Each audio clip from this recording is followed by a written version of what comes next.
मालिक,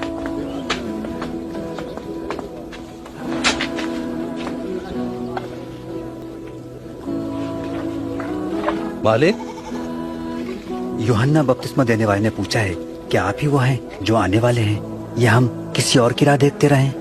जो कुछ तुमने देखा या सुना जाकर यूहन्ना को बताओ। अंधे देखते हैं, लंगड़े चलते हैं। मुबारक है वो जो मेरी बातों पर शक नहीं करते।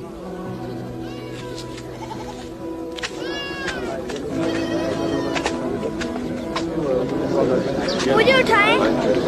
मेरे कंधे पे बैठ जाओ। नजर आता है? मुझे यीशु नजर आ रहे हैं।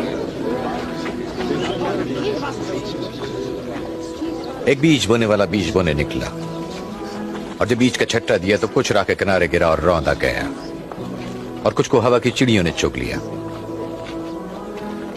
और कुछ बीज पथरीली जमीन पर गिरा, और जब उगा तो नमी न मिलने की वजह से वहीं सूख गया। और कुछ बीज झाड़ियों में जा गिरा, और झाड़ियों ने उसको छुपा लिया और दबा लिया। और कुछ बीज अच्छी जमीन पर गिरा और उगा और बहुत सा फल लाया, एक बीज 100 गुना ज्यादा। मालिक,